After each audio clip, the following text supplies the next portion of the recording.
Então, vamos lá. Vamos para João capítulo 4.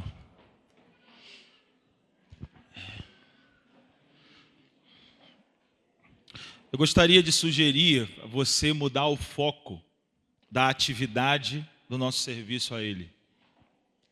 Às vezes o foco da atividade, o foco do nosso serviço a Deus está somente baseado nesses momentos.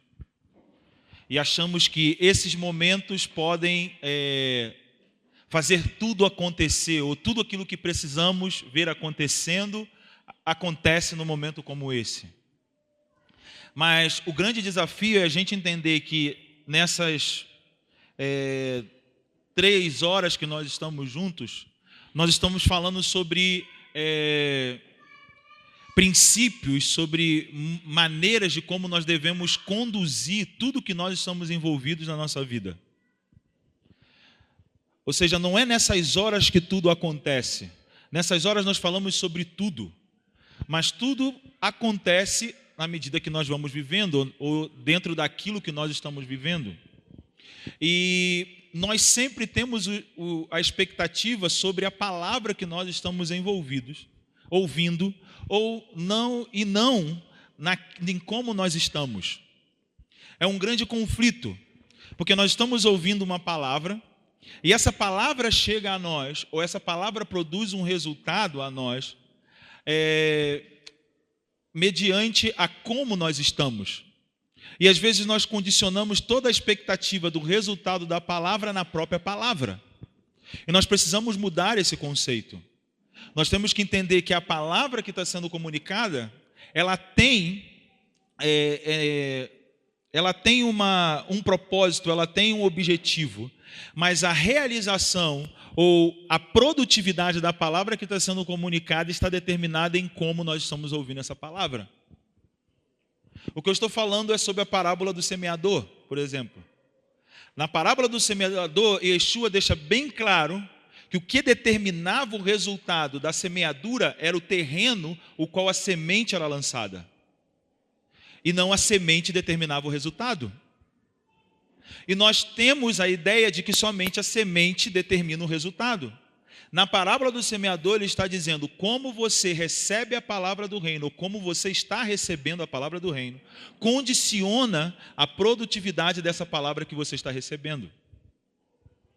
E aí ele fala sobre 3 tipos de corações que recebem a mesma palavra, ou seja, a mesma semente, cai em 3 terrenos diferentes, que determinam o resultado da semente. Um cai à beira do caminho, o outro sai num terreno pedregoso, o outro cai sobre os espinhos, na verdade 4, né? E o outro num campo bom, onde cresce e frutifica. E ele está falando ali sobre o nosso desenvolvimento, ou o desenvolvimento da nossa espiritualidade, determina a produtividade da espiritualidade que está contido na palavra. Porque quando ele cita os terrenos, ele fala sobre, por exemplo, um que cai à beira do caminho, a semente que cai à beira do caminho. Essa é uma pessoa que não tem interesse nenhum no seu próprio desenvolvimento. Ela só está interessada em ouvir. E aquilo que ela ouve não tem proveito nenhum para ela, porque só foi o interesse ou a busca de ouvir algo novo. Ela não está em desenvolvimento. Quando ele fala que cai num terreno pedregoso, ele fala sobre problemas emocionais. Como nós nos sentimos diante das coisas. Ele fala que ouve a palavra, recebe com alegria, mas a perseguição que vem por causa da palavra faz com que ele abandone a própria palavra. Porque pelo terreno ser pedregoso não permite que a semente, ao brotar, tenha raízes profundas, ou seja, não toque o espírito. Ela entra no coração, mas não toca o espírito, porque existem coisas no coração que não foram resolvidas. E não permite que a raiz dessa palavra, ou o poder espiritual dessa palavra, se encontre com o nosso espírito para poder firmar a palavra. Ou firmar um princípio.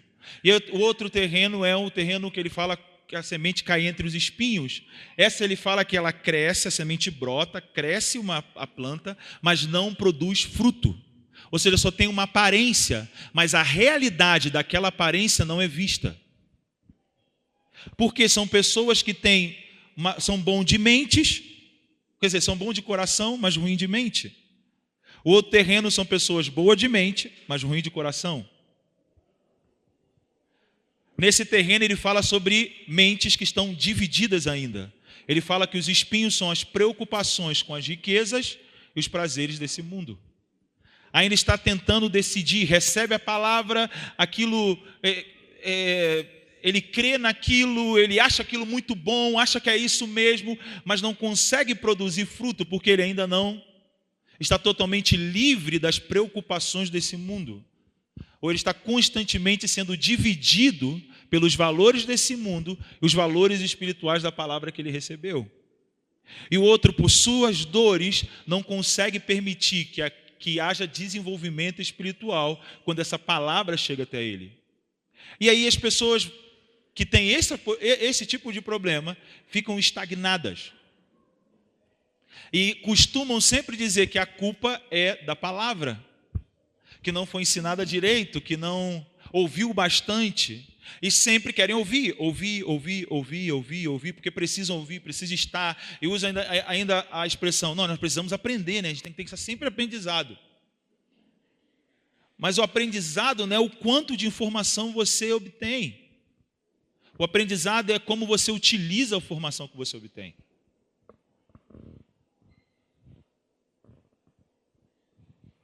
E por isso, às vezes, anualmente, nós estamos em programações nossas mesmo e sempre voltamos para o lugar iguaizinhos. Porque ou nos é roubado aquilo que é depositado em nós, ou não consegue ganhar sustentabilidade espiritual, ou não consegue gerar frutos. E não há desenvolvimento. E Yeshua, que essa palavra está falando sobre desenvolvimento e produtividade espiritual. Sobre como eu me relaciono com a sua palavra. Então eu gostaria que você mudasse o foco. Porque a mensagem não está no que está sendo dito. A mensagem está no que você está desenvolvendo.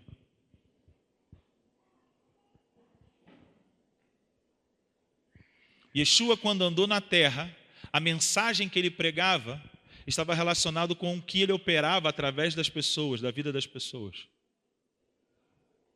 Um cego enxergar, um morto ressuscitar, tinha a ver com o que ele estava querendo demonstrar através daquilo que ele estava fazendo na vida daquelas pessoas.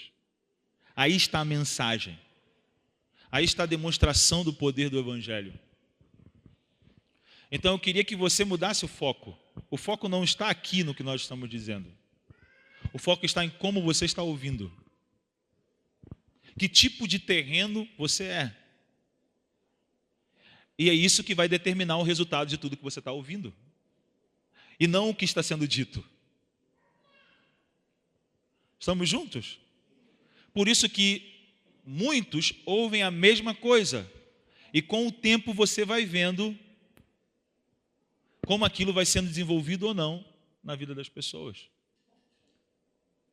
E não é por falta de ensino, não é por falta de palavra, mas é por falta de comprometimento com aquilo que se ouve. Mais uma vez eu repito, mude o foco. O foco não está aqui, o foco está aí. E através dessa palavra da mulher samaritana, muitos conhecem essa palavra. Eu quero reforçar isso que eu estou falando. Do muito que Deus quer fazer, está relacionado com o que Ele vai fazer através de nós para tocar lugares.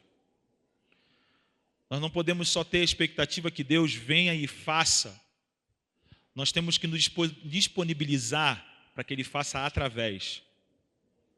Por isso nós estamos falando de construção, estamos falando de uma casa. Quando nós falamos dessa casa é porque nós queremos um lugar para estarmos juntos com Ele habitando. E é muito interessante o fator do sacerdócio, quando inicia em Moisés, ou melhor, para o povo de Israel, quando se inicia em Moisés, Deus pede para construir um santuário. E depois Deus permite Salomão construir um templo. E depois, quando Yeshua vem, ele desautoriza a construção do templo. Ou melhor, antes, quando João Batista começa a operar, ele já está demonstrando que Deus está desautorizando o templo. Ou dizendo, o templo perdeu a sua funcionalidade. Porque quando João Batista começa a batizar na água para remissão de pecados, ele está dizendo, o templo não serve para mais nada. Porque no templo que se ministrava a remissão de pecados, por meio do sacrifício. E João Batista vem batizando nas águas, ele diz, para arrependimento, para remissão de pecados. Ou seja, o templo já não serve para mais nada.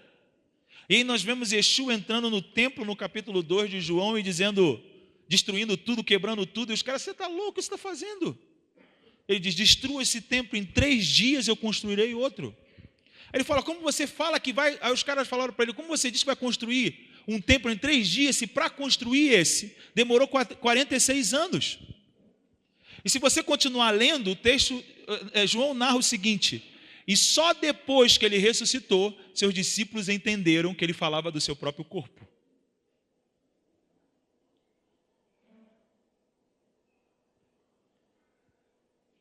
Isso é muito legal, ações proféticas, às vezes, que nós não entendemos, como hoje de manhã, que quebra tudo, joga tudo para o alto,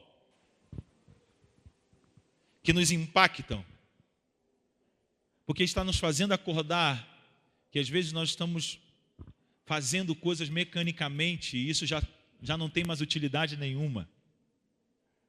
E Deus já está trazendo uma nova realidade.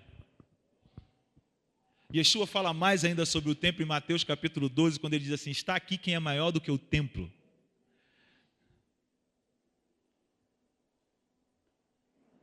E o que é mais doido, depois que o templo é totalmente destruído no ano 70, Pedro começa a falar, não, nós somos a casa espiritual para sermos sacerdócios, a fim de oferecermos sacrifícios espirituais por meio de Yeshua. Ele está falando de algo que nós precisamos nos tornar para exercermos o que nós fomos chamados a exercer por meio de uma nova mediação que não tem nada a ver com a ordem levítica. Ele fala, essa casa é espiritual. E o que é mais doido ainda, quando você vai para Apocalipse e você vê que na cidade que vai cair do céu, que eu acredito que vai cair uma cidade do céu, porque está escrito, diz que uma cidade vai cair. Diz que nela não haverá santuário. Isso é muito louco. Então por que sempre houve santuário? Porque Deus pediu a Moisés, construa um santuário para que eu possa habitar. Todas essas coisas foram só meios. Foram só meios para proporcionar ao homem conhecer o plano de Deus. Sabe qual era o plano de Deus? Habitar na terra.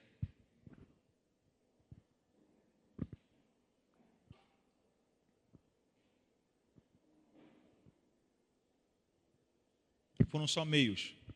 Então, tudo que nós estamos envolvidos hoje, que Deus nos pede para fazer, são meios.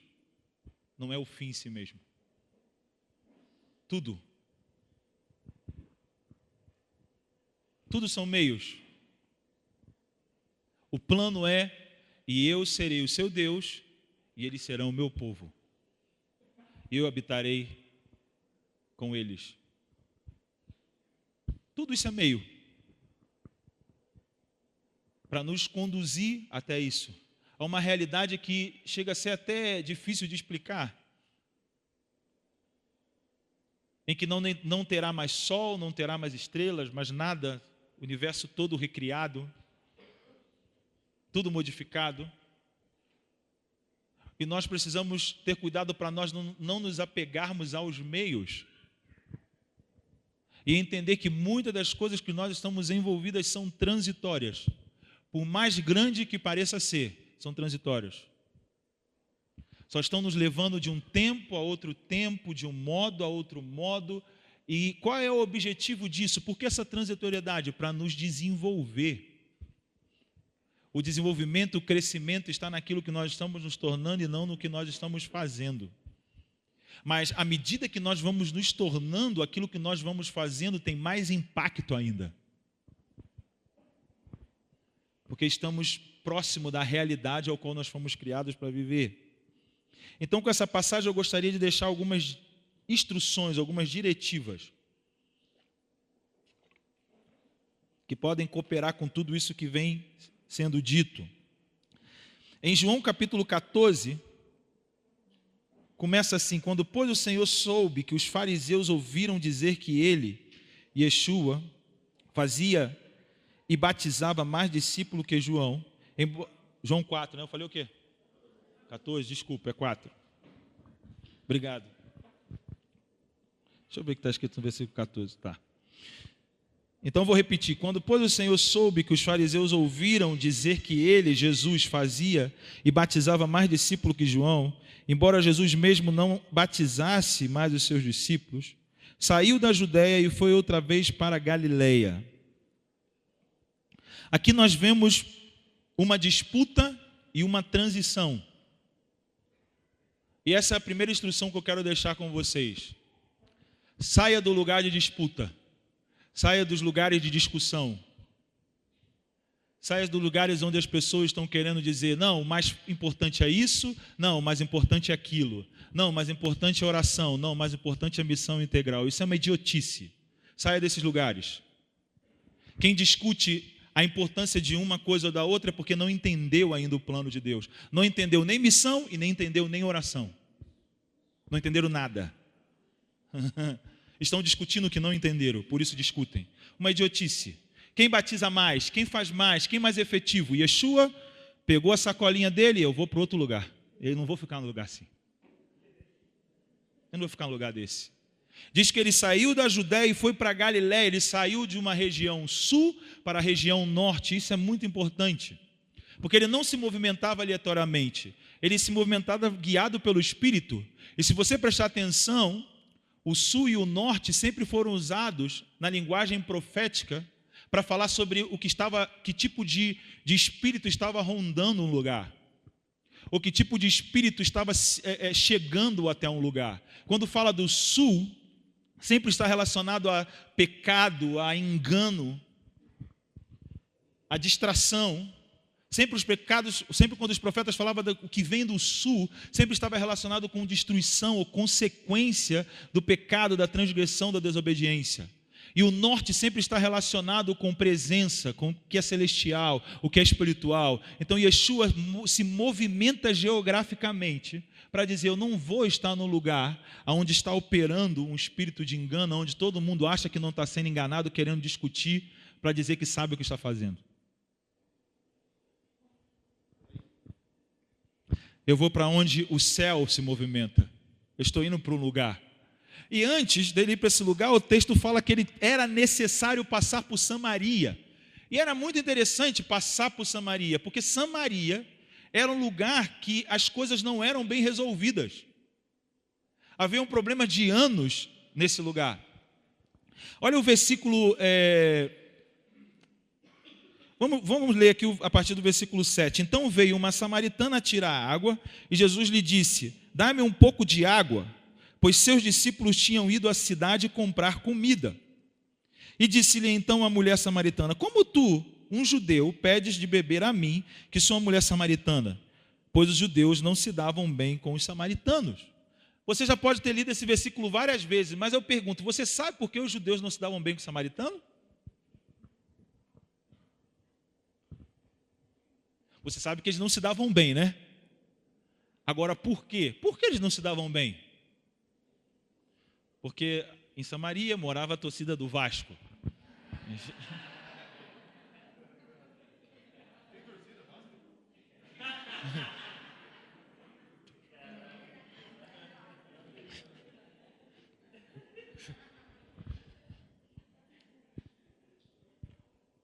Mas olha que interessante, ele pede água para a mulher samaritana.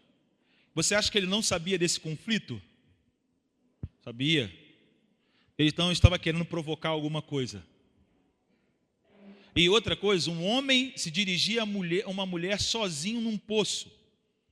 Também não era politicamente correto para a época, culturalmente. Não se fazia isso. Yeshua estava quebrando conceitos, como sempre. Ele fala, me dá água. Você fala comigo sendo judeu e eu samaritana. E aí João explica, os judeus não se davam bem com os samaritanos. Vamos logo então falar por que os judeus não se davam bem com os samaritanos. Vou falar igual o Sérgio, na próxima vez eu explico por quê. Mas se você lê a Bíblia, você vai...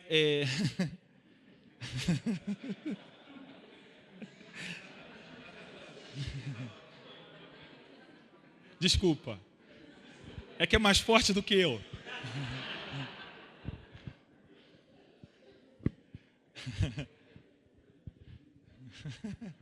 Se você ler a Bíblia, você vai a um período, a livros que estão dentro de um período pós-exílio.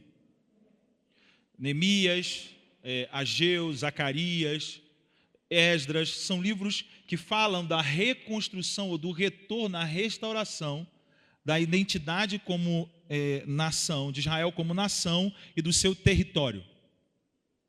E nesse momento, antes disso, Israel, pós o reinado de Salomão, se divide em 2 reinos.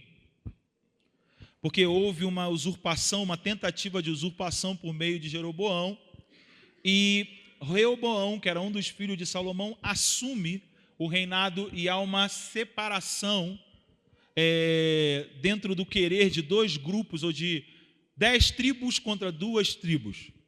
E aí, nesse momento, na história passa a existir Reino do Norte e Reino do Sul. Reino do Sul fica Judá, a tribo de Judá, uma parte de Benjamim, e ali Jerusalém, Sião, estava reinando Reoboão, legítimo filho de Salomão. E no Reino do Norte, Samaria, estava Jeroboão, que estava usurpando o direito de governar. E os 2 começam a disputar esse reinado diante das tribos de Israel. 10 tribos estavam com Jeroboão e 2 tribos ali com Reoboão. Mas Jeroboão percebe que o povo vai tomando conhecimento sobre como Deus desenvolve o reinado. Através de uma dinastia. Havia profecias que falavam sobre a dinastia de Davi, que o reino não seria removido da dinastia de Davi. Automaticamente Jeroboão começa a traçar uma estratégia. E ele, para que o povo não fosse até Jerusalém para adorar, nos dias das festas ou nos dias de encontro que Deus marcava com todo o povo de Israel, nas chamadas festas bíblicas, Jeroboão tem uma ideia, institui novas festas, novas datas de festas. Jeroboão constrói novos altares em Betel, de bezerro de ouro como Arão, e institui um novo sacerdócio que não era da ordem levítica. Tudo isso para afastar o povo de Israel daquilo que era a essência, daquilo que era verdadeiro, daquilo que era que Deus estava trabalhando para desenvolver. E ele lança um povo numa apostasia, num engano terrível. E 10 tribos foram se alimentando disso. E aí nós vemos 2 linhas na história dentro da nação de Israel. E nós vemos que essa parte do Reino do Norte é totalmente destruída por ataques da Síria, dos assírios. E eles tinham uma característica quando atacavam: eles não tinham interesse em dominar e colocar os povos em sujeição a eles. Eles se alimentavam do saqueamento, da destruição, do roubo. Então eles iam, saqueavam os celeiros, roubavam o de melhor que o povo tinha na parte do norte e matavam os homens, tomavam as mulheres, engravidavam as mulheres e deixavam ela largada no lugar, sem homens, sem ordem nenhuma, e voltavam a viver as suas próprias vidas. E de tempo em tempo eles iam saqueando e destruindo, enfraquecendo, até que o reino do norte foi totalmente destruído. Já o reino do sul recebe uma punição de Deus por meio do Império Babilônico, que tinha uma outra filosofia. Tinha uma filosofia de preservação para poder se utilizar do que melhor tinha naqueles povos dominados para construir e desenvolver o seu próprio império. E aí Judá é tomado pelo Império Babilônico. E aí, depois de 70 anos, essa parte, ou uma parte dessa tribo de Judá, a pequena Judá, retorna para Jerusalém para poder restaurar Jerusalém e restaurar a identidade como nação. Mas o reino do norte foi totalmente destruído. E nesse lugar, por meio dessa contaminação, se formou um novo povo, que se chamava os samaritanos. Os nascidos em Samaria, ou seja, que não tinha nada a ver com Israel. Porque aquela tribo recebeu uma punição e estava sendo totalmente destruída, as 10 tribos.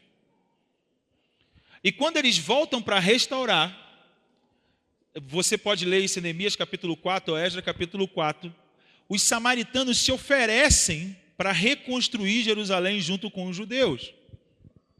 E os judeus, aí chamados judeus, ou seja, aqueles que descendem da tribo de Judá, proíbem os samaritanos para participarem dessa restauração, dizendo: vocês são impuros.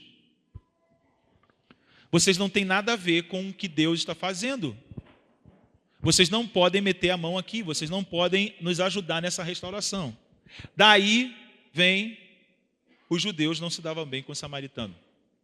Desde esse tempo. Foi colocada uma diferença. Vocês não são puros bastante para participar da restauração que nós fomos chamados a restaurar. Vocês estão fora disso. E aí os judeus não se davam bem com os samaritanos e foram se levantando essa questão.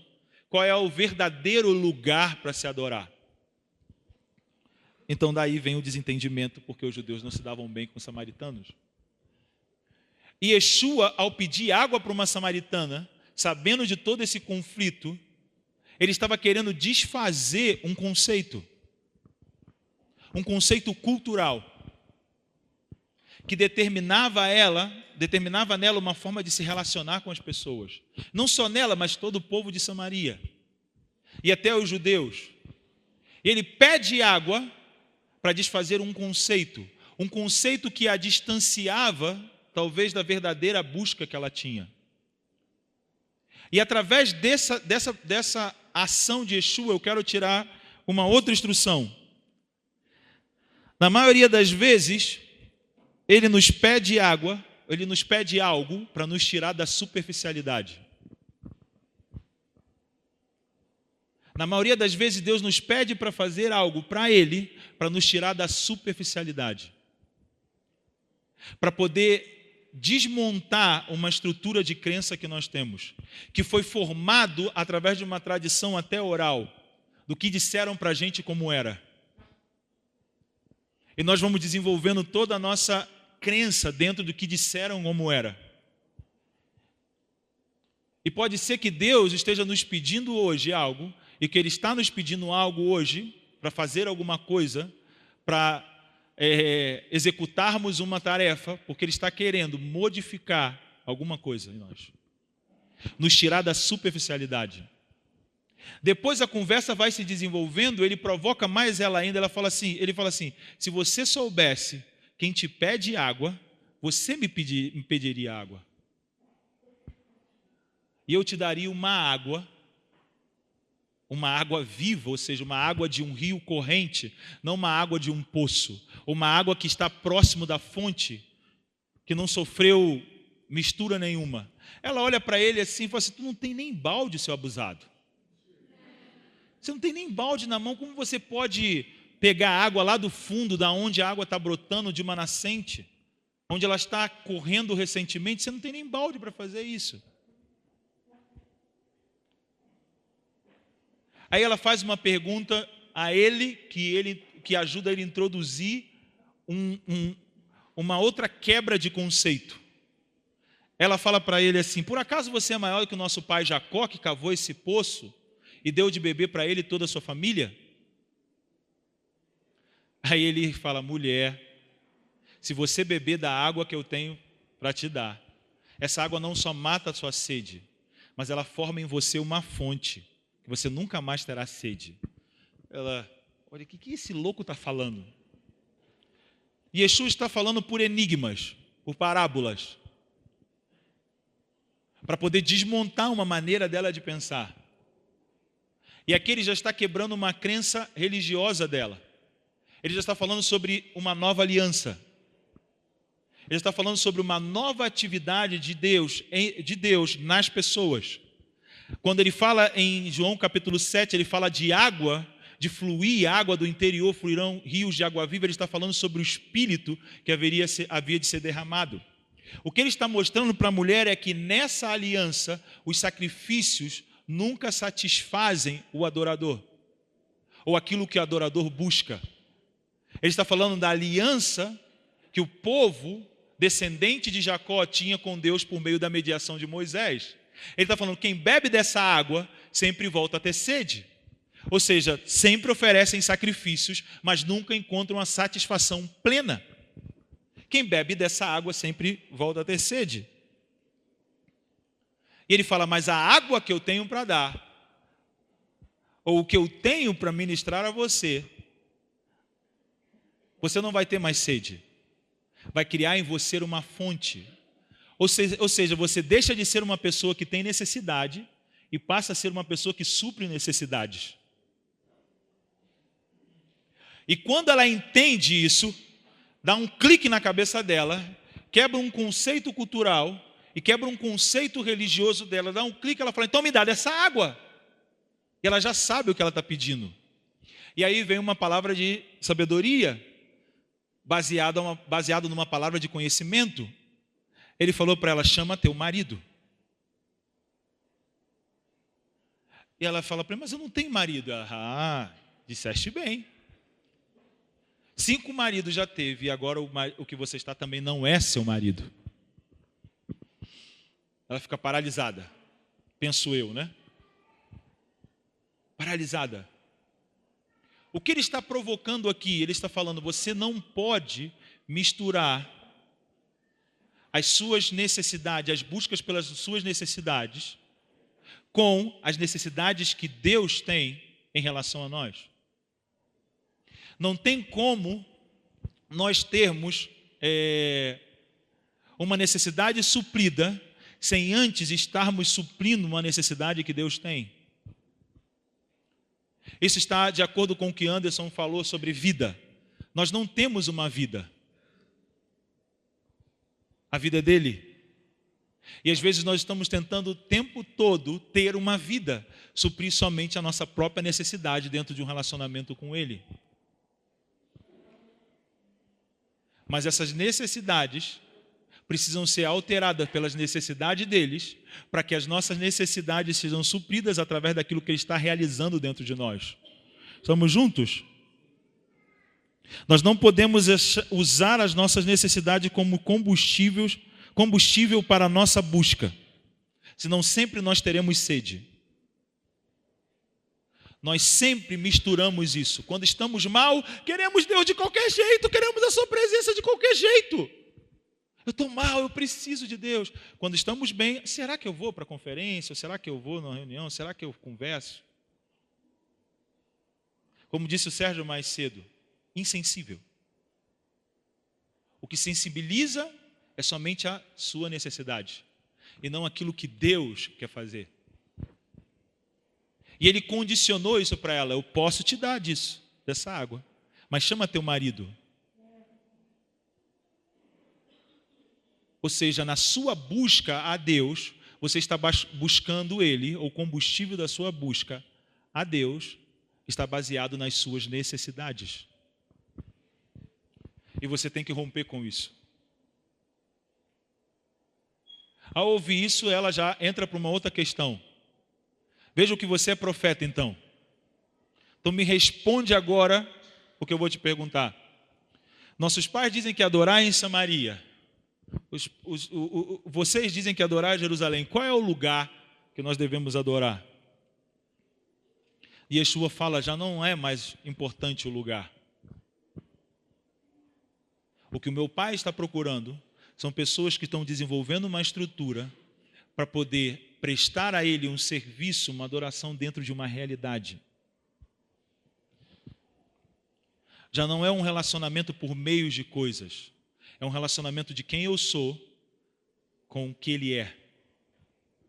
Porque ele diz, importa, o Pai é Espírito, Deus é Espírito, importa que os seus adoradores o adorem em Espírito, ou seja, o que ele é é o tipo de pessoas que Ele está procurando para que o adorem.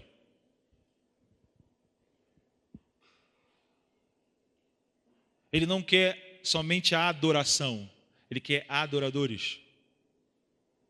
E é isso que Ele fala para ela. O que o Pai está procurando não é o que você tem para oferecer por Ele. E você também não pode mais buscar o Pai baseado nas suas próprias necessidades. O que o Pai está fazendo exatamente nesse momento é que Ele está procurando pessoas que estão desenvolvendo uma estrutura espiritual para ministrar a Ele dentro de uma realidade. São esses adoradores que o Pai procura. Essa palavra pode ser substituída por são esses sacerdotes que o Pai procura. Homens que ministram a Deus dentro da realidade do próprio Deus, porque Deus é Espírito.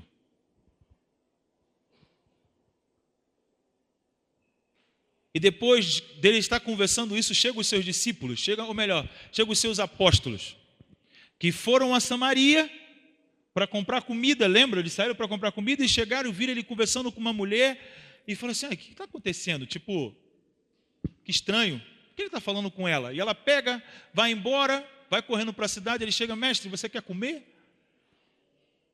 E o mestre fala, não quero comer. Uma comida eu tenho, é de realizar a obra do meu Pai.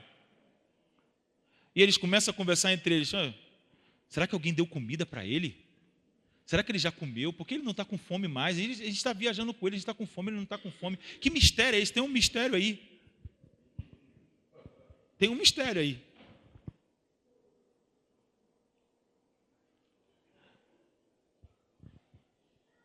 E Yeshua está indignado, porque eles foram à cidade e não perceberam a cidade.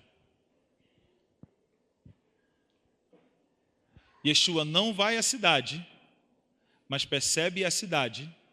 E se você continua a ler o texto, você vê que ele traz toda a cidade até ele.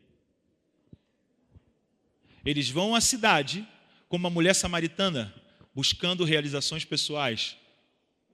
Estão entendendo? A cidade está nas áreas de influências, nós temos que fazer, nós estamos fazendo isso, nós estamos fazendo aquilo, nós estamos fazendo e fazendo,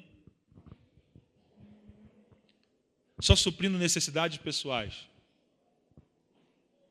E essa mulher, quando chega na cidade, por meio daquilo que ela é afetada, ela atrai toda a cidade até ele. Você vê que a cidade fala para ela o seguinte, agora já não cremos por causa da sua palavra. Agora cremos pela própria palavra dele.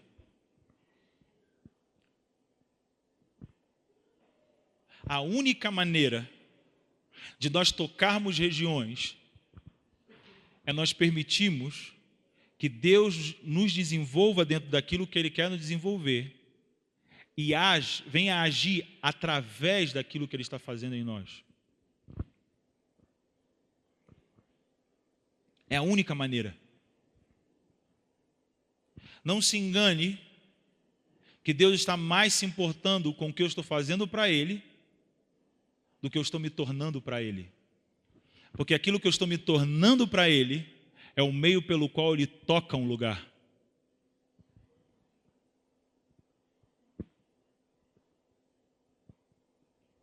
A cidade foi tocada através daquilo que Ele ministrou na vida daquela mulher.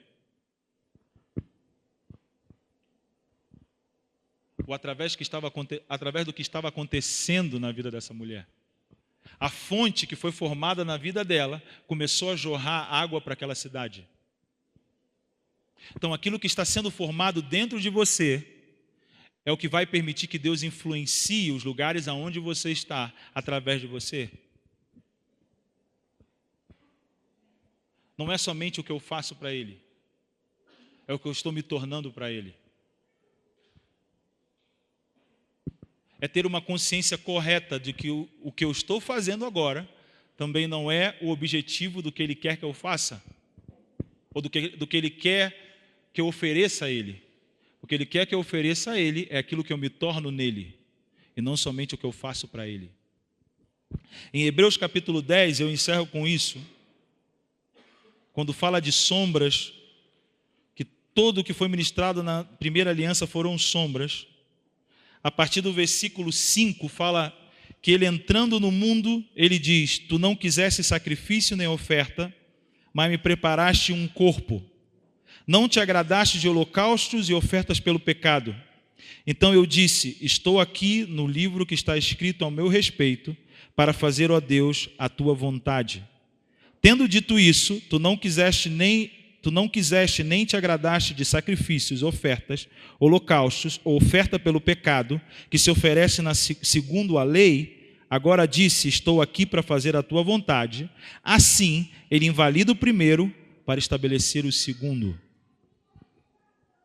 Esse texto é muito poderoso. Está falando de Yeshua e que se aplica a todos nós. Ao entrarmos no mundo, ao recebermos vida, Deus não se agrada de sacrifícios e holocausto. Deus se agrada mediante aquilo que eu estou me tornando. Ele diz: aqui eu estou para cumprir o que está escrito no livro ao meu respeito, segundo a tua vontade.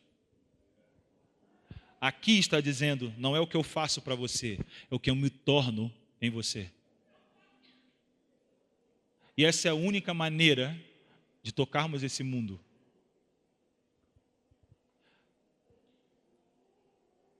De nos tornarmos aquilo que Deus nos criou para ser. É a única maneira. Nós podemos ter estratégias, ter tudo. Mas se nós não estivermos desenvolvendo por meio de princípios espirituais a estrutura espiritual necessária, não vai ter meios de impactarmos esse mundo.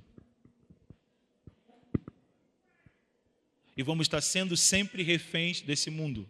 Sempre trabalhando para suprir a necessidade nesse mundo. Nós não estamos aqui para isso. Nós estamos aqui para restabelecer a realidade o qual Deus criou esse mundo. Esse é o nosso chamado. De todas essas palavras que você está ouvindo durante toda essa manhã, é para nos encorajar, nos exortar a sermos diligentes em relação ao que nós estamos envolvidos. A não sermos como aqueles que estão ouvindo a palavra sem comprometimento nenhum com a palavra. Há pessoas que estão camuflando dores que de vez em quando gritam. Há pessoas que ainda estão com a mente dividida, que têm uma aparência, que estão se desenvolvendo, mas não têm fruto nenhum.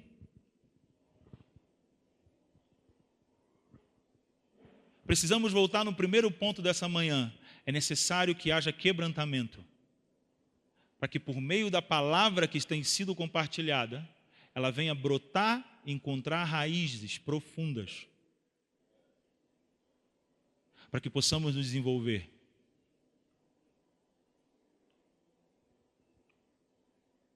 Isso é construir. Construir a partir do meu espírito. E nós temos que sacar fora conceitos, sentimentos equivocados, crenças equivocadas, e estarmos abertos para que Ele forme em nós algo novo, totalmente diferente, que é conhecido por mim mesmo, para que eu possa ver a atividade dEle através de mim. O Pai está procurando. E já está na hora de nós nos tornarmos aquilo que o Pai procura. Eu ouvi uma vez um apóstolo falar na Argentina, Júlio Martínez, que está na hora de nos apresentarmos para que não haja mais brecha. Está na hora de levantarmos homens que ocupem a brecha, que estejam na brecha. E eu acredito também que está na hora de darmos a Deus aquilo que Ele está procurando. Deus não está procurando mais uma canção, mais oh Deus, olha essa oração. Está procurando um tipo de pessoas. Olha que mensagem legal, hein? Uau, que revelação. São coisas que só movimentam aqui na minha mente ou no meu coração, dependendo qual estrutura e vivência você teve. Uns têm de a ser mais emotivo, outros tendem a ser mais racionais. Como eu disse, pessoas que têm um coração muito bom, mas uma mente complicada, ou vice-versa, uma mente boa e um coração.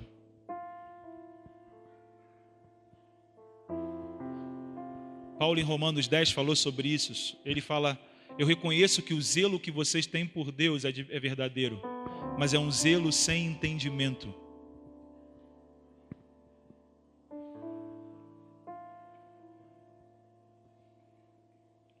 E nós precisamos tomar tudo o que nos tem sido dito durante esse dia, ou que ainda vai ser ministrado, e utilizar isso como ferramentas para destruir sofismas, fortalezas que se levantam contra o conhecimento de Deus.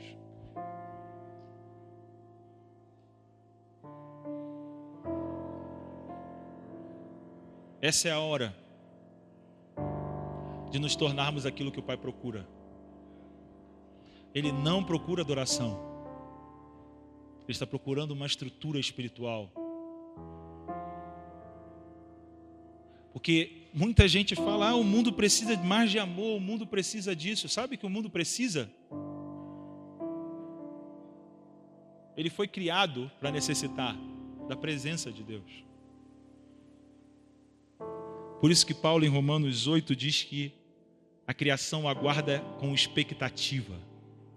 Nós estávamos ensinando essa palavra na comunidade no Rio. Diz que a expressão quer dizer o mesmo de você estar na ponta dos pés, aguardando algo chegar.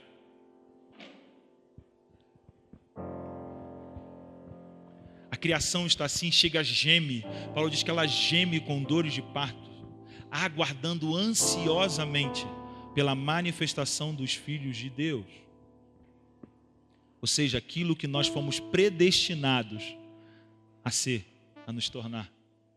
A necessidade do mundo não está nas nossas ações sociais. A necessidade do mundo está em nós nos tornarmos o que fomos predestinados a nos tornar. E assim a sua presença esteja nesse mundo. Essa é a real necessidade do mundo. É atrás disso que nós estamos. Porque é isso que Deus vai concluir no final de tudo. No final de tudo, o livro de Apocalipse se resume na presença dele. E acabou. E eles verão minha face continuamente. Nós temos que começar a valorizar isso agora. Porque também nos é possível experimentar essa realidade agora. Por isso Yeshua disse: a hora vem, mas já chegou. Como ela chega? Quando eu me condiciono dentro dos princípios que estão trazendo aquilo que vem.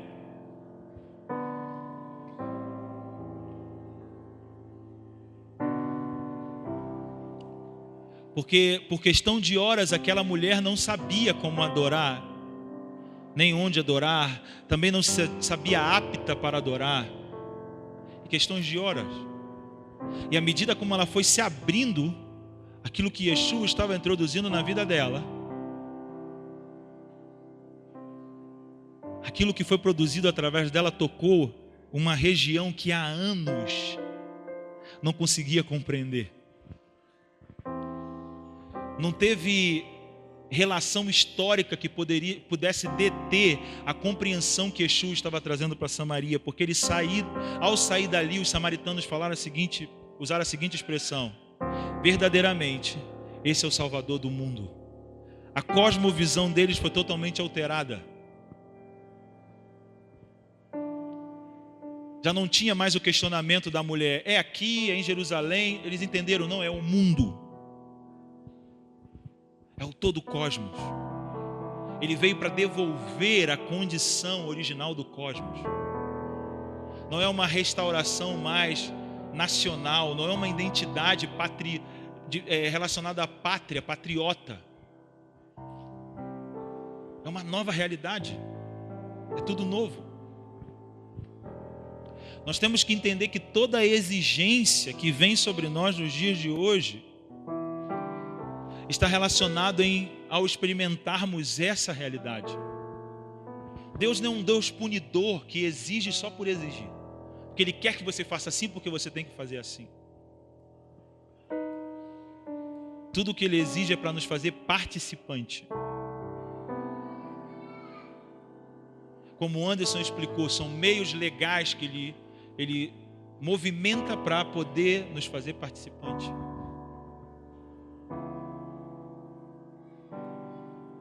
Tudo que nós precisamos na nossa vida é a presença dEle. Todo homem busca por essa presença mesmo sem saber. Como diz Salomão, que Deus colocou a eternidade dentro de todos os homens, mas eles não conseguem encontrar. Existe alguma coisa aqui dentro de nós que gera saudade de algo que nós nem sabemos o que é.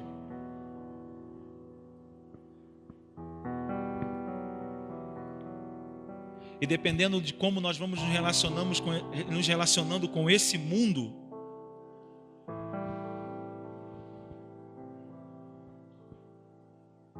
nós vamos achando que são outras coisas que nós precisamos, ao invés dessa realidade eterna. Somos conduzidos pelo que os nossos olhos cobiçam, pelo que a nossa carne deseja, o que a aparência de sabedoria dá.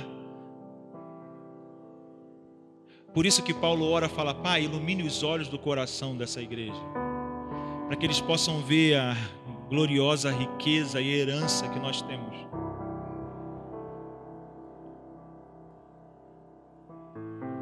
Sabe, eu vou compartilhar com você uma dificuldade que eu tenho de conseguir experimentar o que Paulo fala nesse texto, de que o mesmo poder que Deus exerceu ao ressuscitar Yeshua dentre os mortos opera hoje na minha vida.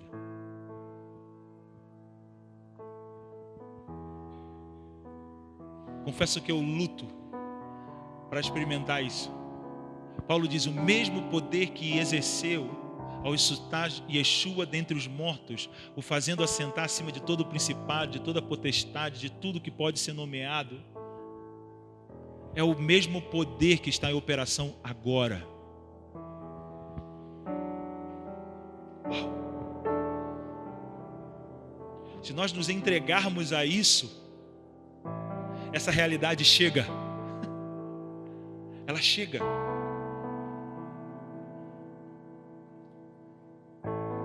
E eu gostaria de encorajar a todos vocês para que possamos juntos nos esforçar para entrarmos nessa realidade,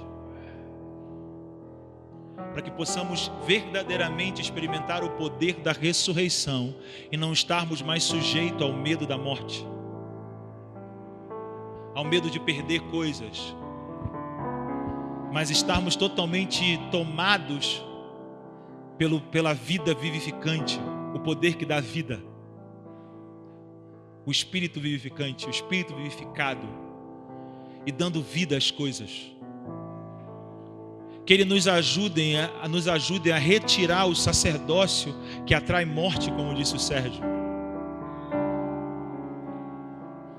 Nós precisamos disso. Isso não é exigência para outros, é uma exigência nossa. Todos nós precisamos disso. Precisamos disso. Precisamos da presença. Precisamos. Nós precisamos. Nós precisamos disso. Nós precisamos da presença. A presença faz toda a diferença no chamado, como disse o Anderson. Moisés instituiu um sacerdócio apaixonado pela presença. O tempo todo ele queria enfatizar isso. A presença é mais importante, a presença é mais importante, porque foi a presença que deu sentido a toda a capacidade que ele tinha. Sem a presença ele estava confuso, ou no lugar de confusão. Depois do contato com a presença, tudo fez sentido. Tudo que nós precisamos é da presença. Eu não sei quanto a você, eu me sinto insuficiente diante de tudo que nós estamos envolvidos, diante daquilo que precisa ser feito. Como disse o Sérgio, já não basta dons, conhecimento. Nós precisamos da presença. E utilizarmos tudo isso, dons, conhecimento, para construirmos um lugar para que Ele possa habitar. Não é eliminar coisas. Deus não trabalha só com a eliminação, mas na renovação de todas as coisas. Nós não podemos continuar sendo enganados achando que o dom me faz demonstrar uma capacidade espiritual. O dom é uma ferramenta para o meu desenvolvimento espiritual. Quando Paulo fala do dom, ele fala que é para a edificação do corpo. Ou seja, o dom não tem um fim nele mesmo.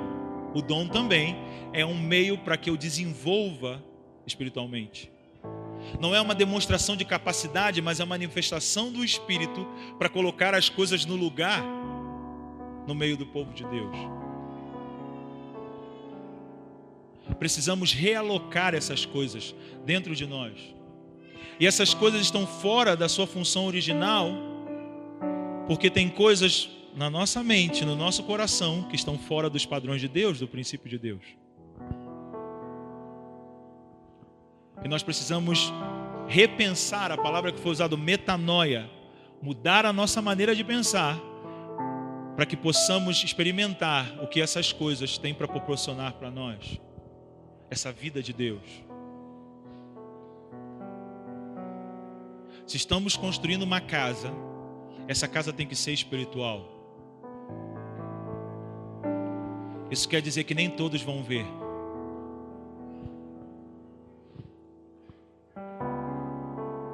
Não vai ter como você mostrar, olha aqui o que eu estou fazendo. É uma casa espiritual.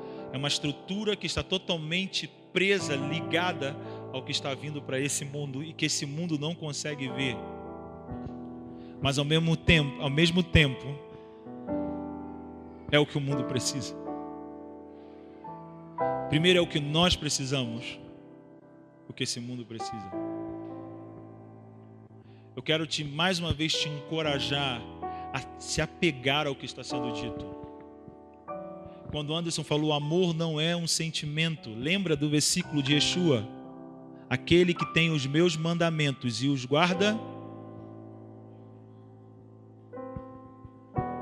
não é o que eu sinto, é uma postura, é uma maneira de conduzir a vida. Isso é amar. Não seja mais embebedado, enfeitiçado por essa melação que tem do amor, o amor.